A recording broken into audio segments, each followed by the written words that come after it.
sobre o atentado à escola judaica na França e também sobre outros temas relativos a conflitos que estamos acompanhando. Nós vamos conversar agora com o jornalista português Henrique Zimmermann, correspondente de debates em São Paulo.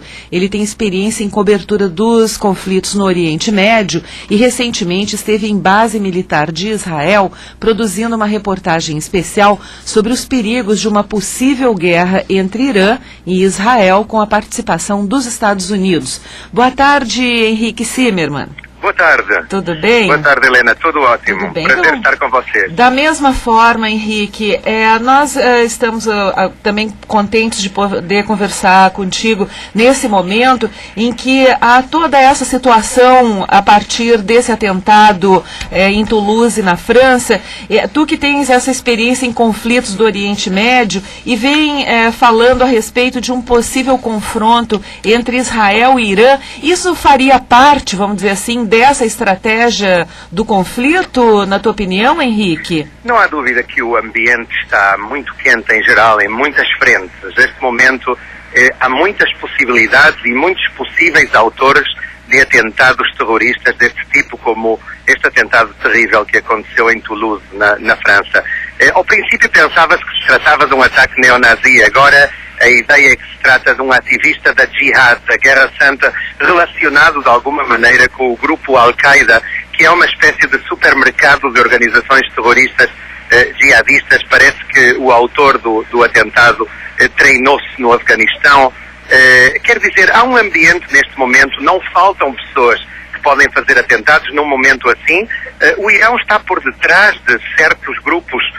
Fala-se de 40 grupos terroristas no mundo que têm células adormecidas em todo o mundo, mas especialmente há dois braços que são os que apoiam o Irã e a sua política, que são a Hezbollah no Líbano, que tem uma penetração cada vez maior na América Latina também e em outros lugares do mundo, e o Hamas, que é um grupo islamista palestino mais local de Gaza, que também está de alguma maneira unido junto à Jihad Islâmica, que é outro grupo. Quer dizer, há muitas possibilidades e eu penso que os próximos meses vão ser meses de grande tensão.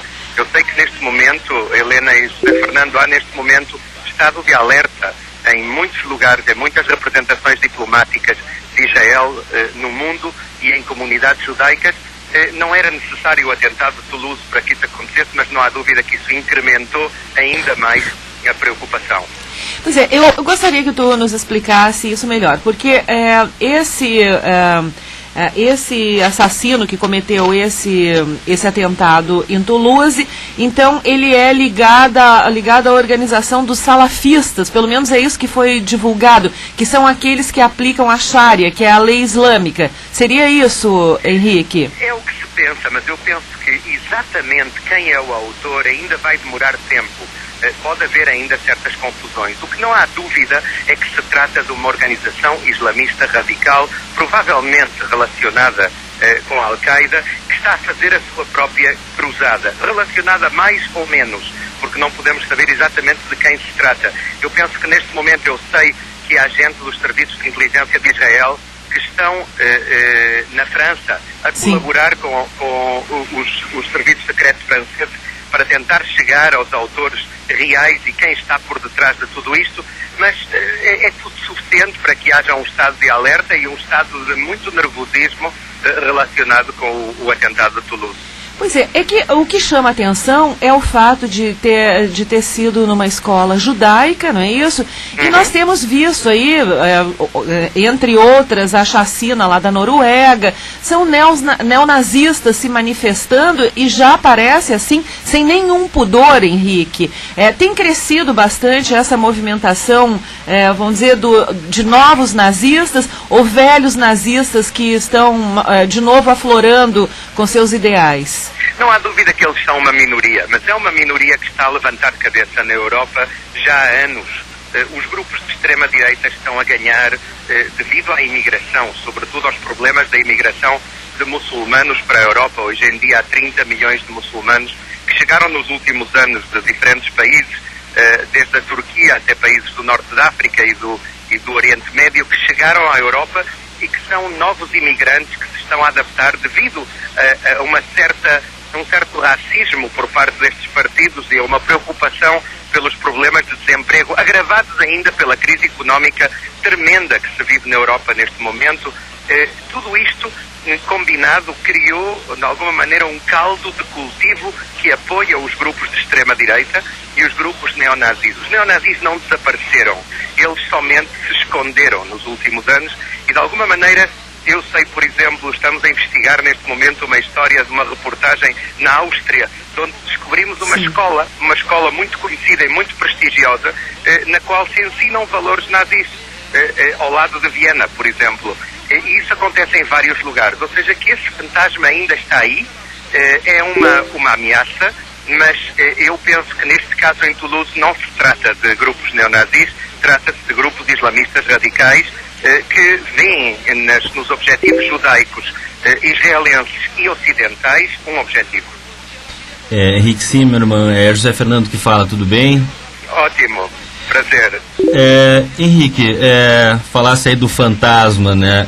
Um outro, já que, como a Lena disse antes, né, quando te anunciou aqui como nosso entrevistado, que estavas produzindo uma reportagem especial sobre os perigos de uma possível guerra entre Irã e Israel. Será possível? Bom, eu acho que os próprios líderes ainda não decidiram e, portanto, é difícil de prever. Mas não há dúvida que diz-se que quando numa obra de teatro alguém coloca uma pistola sobre a mesa, no princípio da obra, no fim ela vai disparar. E não há dúvida que as diferentes partes, sobretudo o Irã, estão a colocar sobre a mesa, sobretudo mísseis.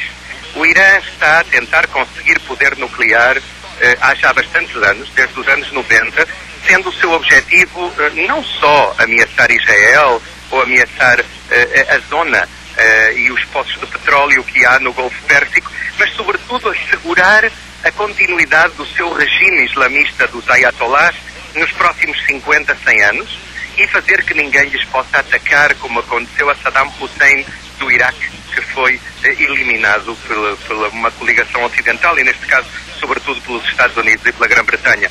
Ou seja, esse é o grande temor dos ayatollahs e o que eles tentam travar. Não há dúvida que há sanções económicas tremendas sobre o Irão. Eu estou a escrever a biografia do presidente de Israel, Shimon Peres, que visitou o Brasil há 1 ano e meio, e ele disse-me há poucos dias uma frase que eu acho que resume tudo isto. Ele disse: a pergunta é o que é que vai chegar antes? A bomba atómica do Irã ou uma revolução interna no Irã?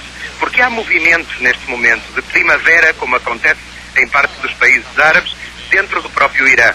A classe média está farta deste regime ditatorial que vive e quer uma mudança, mas há uma grande repressão por parte do governo que não respeita nenhum tipo de direitos, nem tem nenhum problema em abrir fogo contra os manifestantes na rua, como acontece na Síria, por exemplo, também. Então, há certos movimentos dentro do Irã.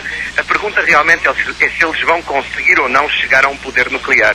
E hoje em dia o mundo ocidental, eu penso, os Estados Unidos, a Europa, Israel, chegaram a uma conclusão que é preciso fazer tudo o possível para evitar que o Irã chegue a uma arma nuclear, porque vai desestabilizar todo o mundo. O Irã desenvolveu mísseis que têm um alcance de 5.000 quilómetros, 6.000 quilómetros para chegar a todas as capitais da Europa, e hoje em dia estão a desenvolver mísseis que têm um alcance de 12.000 quilómetros, que podem chegar aos Estados Unidos. Ainda não conseguiram, mas estão a consegui-lo, estão a desenvolver e a trabalhar muito duro. Tudo isto com uma mistura de armas nucleares e de um regime ditatorial islamista que não respeita nem a mulher, nem os homossexuais, nem as minorias. Tudo isto é uma mistura explosiva e é por isso que o Ocidente está a fazer este tipo de sanções para tentar ter que evitar uma fórmula militar. Israel é o país mais preocupado, provavelmente, junto com os países do Golfo Pérsico. Os países árabes do Golfo Pérsico temem uma invasão do Irão nesses países e que ninguém possa fazer nada, porque se o Irão tem uma bomba nuclear, ninguém se vai atrever a meter-se com o Irã, como poderia acontecer se não o tivesse. Então é uma situação extremamente complicada, extremamente explosiva, e a opção militar durante o ano 2012 é uma possibilidade real. Os Estados Unidos, Israel, a Grã-Bretanha têm preparadas opções militares Eu espero que, se alguém fizer alguma coisa, que seja feita com uma coligação internacional apoiada pela ONU e não como uma iniciativa própria de alguém que se veja desesperado. Mas pergunto-me, o que é que vai acontecer no dia em que entrar o chefe do Estado-Maior de Israel, do Exército, das Forças Armadas, e diga ao Primeiro-Ministro, dentro de um mês, o Irã vai cruzar a linha vermelha, a linha de não retorno, e se não atacamos em 4 semanas já não será possível atacar, porque já terão urânio enriquecido e, portanto, será já demasiado tarde. Isto acontece 77 anos depois do Holocausto. Eu pergunto-me o que é que o Primeiro-Ministro de Israel vai pensar nesse momento. É o dilema talvez maior da história de Israel até hoje. Henrique, tu citaste há pouco a questão da Síria, né? Pois hoje o secretário-geral da ONU, Ban Ki-moon, disse que a crise síria está cada vez mais alarmante. A violência não dá sinais de diminuir, né? Surgiram aí vários relatos de ofensivas militares. Pouco tempo atrás, alguns observadores estiveram lá na Síria, entre eles um brasileiro, né? Que coordenou os trabalhos, né, num dossiê encomendado pela ONU. A gente entrevistou ele aqui no programa. Ele acha que não há possibilidade de uma guerra civil porque os dissidentes, embora o Assad esteja cada vez mais isolado internacionalmente, os dissidentes eles não têm nem armas, não têm poderio para enfrentá-lo. O que te parece a questão da Síria no momento, perspectivas de futuro? Eu penso que é inconcebível que 12 meses depois de que um regime decida matar com massacres diárias, realmente todos os dias matam civis que se estão a manifestar, simplesmente pedindo democracia, fim da corrupção, fim da ditadura, isso é tudo. E que estejam a morrer como moscas durante 12 meses e só agora a comunidade internacional começa a acordar de alguma maneira nos últimos meses. Isso em primeiro lugar. Em segundo lugar, eu penso que a conta atrás para o fim do regime de Assad, pai e filho, que dura já 42 anos, está aí. A pergunta é quantas pessoas mais vão morrer até o momento em que ele caia e abandone a Síria. Eu estive há pouco tempo no Golfo Pérsico e contaram-me lá que o presidente Assad comprou uma casa no Dubai, já. Entretanto, a sua mulher continua a comprar todo tipo de coisas luxuosas na internet, fondues e porcelanas e coisas que valem joias, etc. E o que acontece é que o povo continua a ser massacrado todos os dias. Há deserções das Forças Armadas, eles já são 15 mil, o exército sírio livre. Eu estou em contacto com a oposição síria que está em Istambul e na Europa.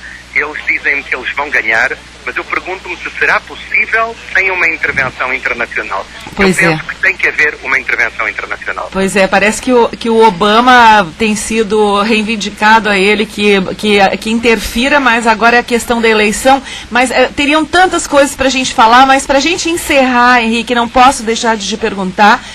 Nesse momento, o problema principal estourou na França, a França que tem eleições. Como esse episódio da escola de Toulouse pode, de alguma maneira, interferir no resultado das eleições francesas? Eu penso que o único efeito que tudo isto pode ter está relacionado com o partido da extrema-direita da senhora Le Pen, que talvez alguns setores da sociedade francesa se radicalizem e votem a favor deste partido como resultado deste massacre em Toulouse, na escola judaica, se realmente se confirma que se trata de um muçulmano radical.